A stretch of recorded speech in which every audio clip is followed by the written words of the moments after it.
Selamat bertemu kembali adik-adik. Pada kesempatan ini saya akan melanjutkan pembahasan mengenai arah perkembangan akuntansi manajemen.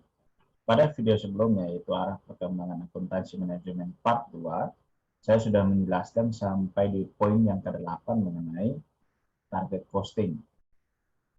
Penjelasannya silakan disimak pada video sebelumnya. Nah, pada kesempatan ini kita akan melanjutkan pembahasan mengenai poin 9 dan seterusnya sampai poin yang ke-14, yaitu mengenai activity based management. Perubahan lingkungan bisnis itu dia menuntut perubahan cara kerja. Perubahan cara kerja berarti kita menciptakan aktivitas baru atau mengubah cara dalam melakukan aktivitas lama. Nah, dalam konteks inilah itu diperlukan pengelolaan aktivitas secara menyeluruh yang disebut activity based management atau ABM. Nah, ABM itu merupakan suatu sistem yang luas dan menyeluruh atau holistik yang fokus perhatian manajemennya ada pada aktivitas untuk menciptakan nilai atau creating value bagi konsumen serta memperoleh laba dari nilai yang disediakan. Pendekatan ABM atau Activity Based Management ini mendukung penerapan target costing. Target costing itu sudah dijelaskan pada video sebelumnya ya. Nah, inti dari Activity Based Management adalah untuk mengidentifikasi semua aktivitas produksi secara teliti dan mengestimasi cost-nya. Melalui identifikasi aktivitas ini, aktivitas yang tidak menghasilkan nilai tambah akan dihilangkan. Dengan demikian konsekuensinya adalah cost-nya juga pasti hilang. Cost yang mengikuti aktivitas itu. Nah, activity based management ini punya dua dimensi, yaitu dimensi proses dan dimensi cost. Dimensi proses itu merupakan suatu analisis untuk mengidentifikasi aktivitas, menilai aktivitas, dan mengukur kinerja aktivitas. Nah, oleh karena itu, dimensi proses ini terdiri atas 3 unsur, yaitu why, what, and how well. Why itu mengapa suatu aktivitas dikerjakan, what itu apa saja aktivitas yang dilakukan, dan how well, seberapa baik suatu aktivitas itu dilakukan. Sementara dimensi cost, itu dia menjelaskan tentang bagaimana suatu cost ditugaskan ke objek cost. Inti dari dimensi cost adalah activity based costing, yaitu pembebanan cost berdasarkan aktivitas. Perkembangan selanjutnya menilai bahwa ABC atau activity based costing konvensional ini sangat rumit untuk diterapkan dan dia membutuhkan biaya yang cukup tinggi. Nah, oleh karena itu muncullah activity based costing berbasis waktu, yaitu time driven activity based costing, TDABC. Nah, itu kurang lebih penjelasan mengenai activity based management. Selanjutnya kita lihat poin yang ke-10, itu time driven activity based costing, TDABC. Kita sempat singgung pada poin yang ke-9 pada activity based management. Nah, semua kehidupan dan aktivitas manusia itu dilingkupi oleh 3 dimensi, yaitu dimensi waktu, ruang, dan gerak. Apapun aktivitas yang dilakukan akan selalu dipengaruhi dan dibatasi oleh waktu. Demikian juga dalam aktivitas produksi.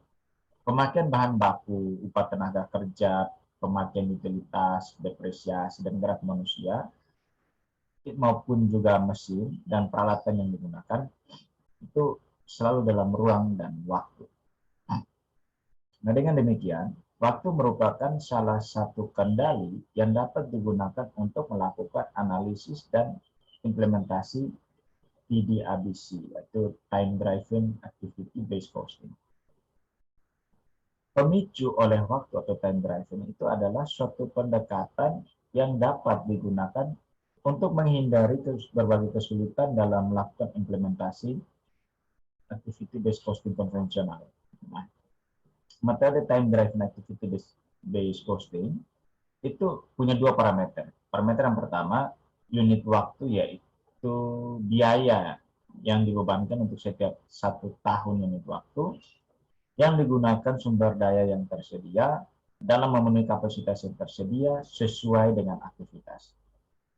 Formulanya adalah total cost overhead dibagi dengan total jam kerja karyawan yang digunakan atau yang tersedia. Yang berikut itu penilaian. Nah, penilaian yaitu penilaian terhadap setiap satu satuan unit waktu yang digunakan dalam setiap aktivitas. Misalnya, berapa banyak waktu yang digunakan,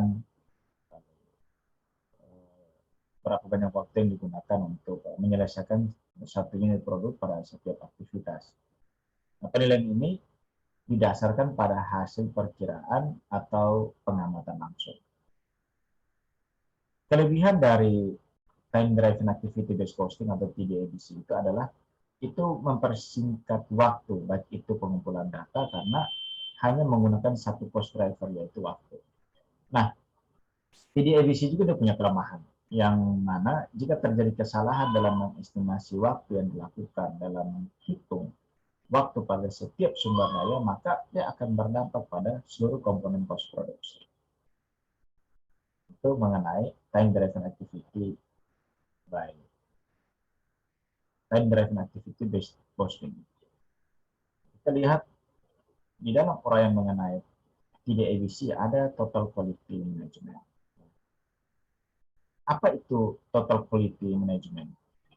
Prinsip dari total quality management itu adalah perbaikan secara kontinu atau secara berkelanjutan dan meniadakan atau menghilangkan pemborosan menuju kualitas produk yang sangat baik atau excellence.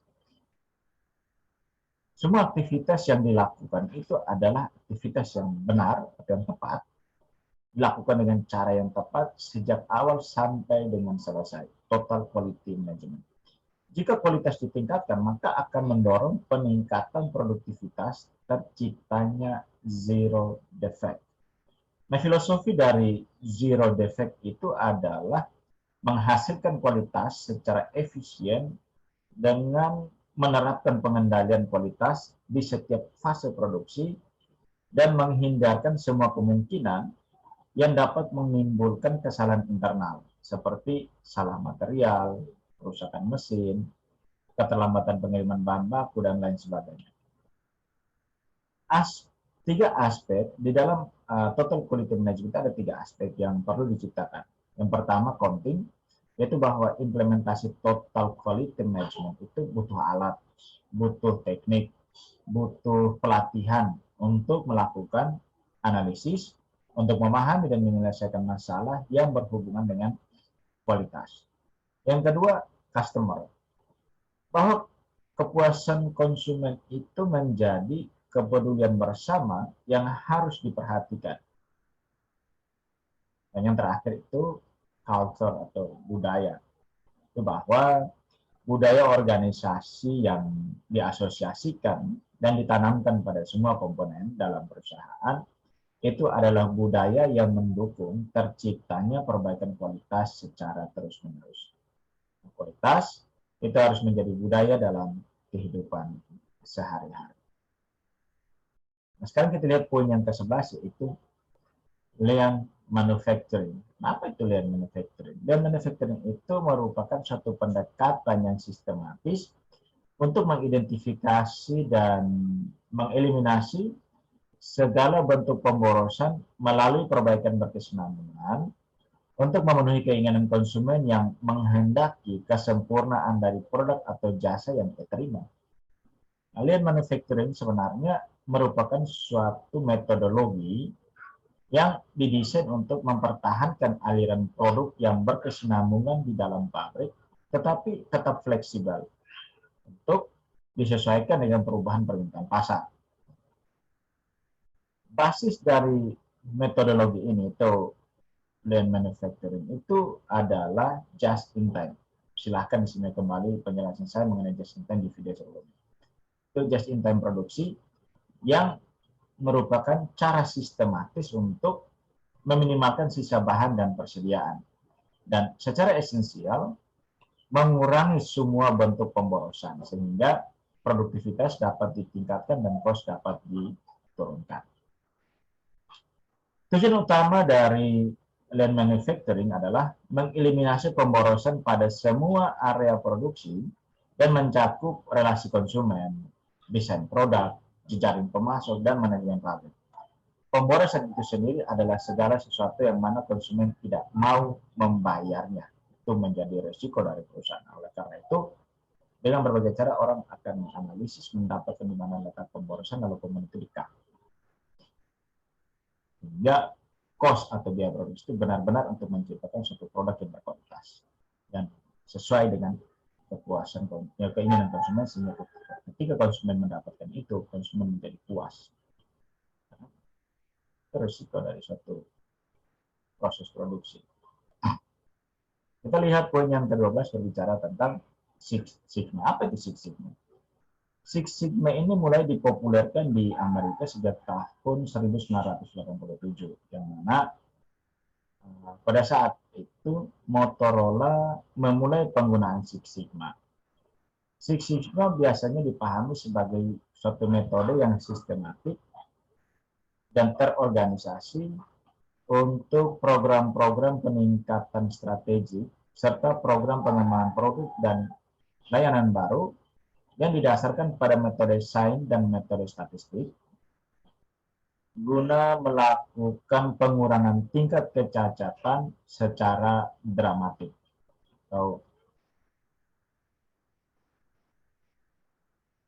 Meminimalkan tingkat kecacatan mendekati nol serta pengurangan penyimpanan pada keseluruhan proses dalam organisasi itu merupakan intisari dari metode Six Sigma. Nah, untuk mengimplementasikan Six Sigma yang telah dikembangkan metode DMAIC, yaitu Define Opportunities, Measure Performance, Analyze Opportunities, Improve Performance, dan Control Performance. Six Sigma menyediakan pengukuran kualitas yang dapat diterapkan pada organisasi secara keseluruhan. Tidak hanya dalam area pemanufakturan, tetapi juga dalam proses desain, administrasi, dan area layanan. Itu poin yang ke-12 mengenai Six Sigma. Sekarang kita lihat poin yang ke-13, Balance Scorecard BSC.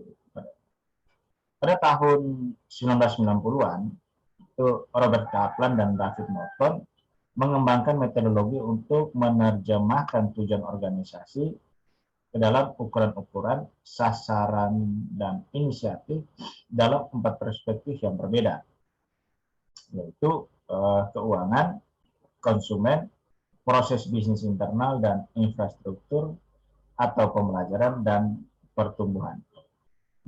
Metodologi ini kemudian dikenal dengan nama Balance Scorecard. Nah, Balance Scorecard ini umumnya digunakan untuk mengklarifikasi dan memutakhirkan strategi bisnis, mengaitkan tujuan organisasi dengan anggaran tahunan, mengizinkan adanya perubahan-perubahan dalam organisasi, dan meningkatkan pertumbuhan dan meningkatkan pemahaman terhadap visi dan misi kepada semua anggota organisasi. Balance Scorecard itu dapat digunakan untuk menerjemahkan pernyataan visi misi organisasi menjadi seperangkat tujuan yang luas dan ukuran-ukuran kinerja yang dapat diukur secara kuantitatif serta dapat mengukur apakah manajemen telah mencapai tujuan yang diinginkan. Nah, BSC atau Balance Scorecard itu merupakan kombinasi dari sistem pengukuran, sistem manajemen strategik, dan alat-alat komunikasi. Ada 3 poin. Yang pertama, sistem pengukuran. Balance Scorecard itu membantu organisasi untuk menerjemahkan visi dan strategi melalui penetapan tujuan dan ukuran-ukuran kinerja, tidak hanya menggunakan ukuran-ukuran keuangan, tetapi juga menggunakan ukuran keuangan seperti infrastruktur, proses bisnis internal, dan pelanggan. Sasaran dan tujuan yang dapat diukur merupakan faktor penting bagi suksesnya implementasi strategi. Yang poin B itu mengenai sistem manajemen strategi. Balance Scorecard membantu organisasi menyelaraskan tindakan-tindakan jangka pendek dengan tindakan-tindakan jangka panjang yang bersifat strategis dan menghilangkan kendala-kendala yang menghalangi implementasi strategi. Yang poin ketiga adalah alat komunikasi. Nah, Balance Scorecard dapat membantu menjelaskan dan mengklarifikasi serta menyampaikan kepada seluruh staf atau karyawan mulai aras yang paling tinggi ke aras yang paling rendah. Nah, karyawan sekali menyadari dan memahami strategi organisasi, maka akan berkontribusi terhadap pencapaian tujuan organisasi secara keseluruhan. Itu manfaat BSC. Nah, yang terakhir, metodologi campuran atau hybrid metodologi. Nah, meskipun program-program perbaikan berkelanjutan dapat membantu organisasi dalam rangka meningkatkan operasi organisasi dalam banyak aspek, nah, program tersebut belum efektif dalam menyelesaikan seluruh masalah dalam organisasi. Oleh karena itu, untuk mengatasi kelemahan tersebut, telah banyak perusahaan yang menggabungkan berbagai jenis program pengembangan. Penggabungan ini dapat memperkaya suatu program jika dibandingkan dengan menerapkan secara individu. Salah satu contoh metodologi campuran adalah Lean Six Sigma. Lean Six Sigma mengombinasikan antara Six Sigma dan Lean Manufacturing. Perkembangan metodologi campuran ini menjadi sangat penting karena adanya kebutuhan untuk mempertahankan tingkat produksi yang tinggi dengan kualitas yang sempurna, juga menghasilkan limbah yang rendah. Nah, contoh lainnya adalah Total Quality Management dan Six Sigma. Total Quality Management itu digunakan sebagai inisiatif kualitas utama oleh organisasi, tetapi dengan Total Quality Management belum menunjukkan secara jelas proyek-proyek kualitas mana yang menjadi prioritas. Nah, dan proyek-proyek kualitas mana yang menyebabkan cost yang tidak menguntungkan bagi organisasi. Inilah salah satu alasan mengapa Six Sigma sangat dibutuhkan ketika organisasi mengimplementasikan Total Quality Management. Six Sigma sangat eksplisit menunjukkan manfaat keuangan yang diharapkan dari setiap usaha yang dilakukan. Sekian penjelasan 3 sesi mengenai arah perkembangan akuntansi dari poin yang pertama sampai dengan poin yang ke-14. Kita akan melanjutkan pembahasan kita mengenai arah perkembangan akuntansi manajemen pada video yang akan datang. Sekian dan terima kasih.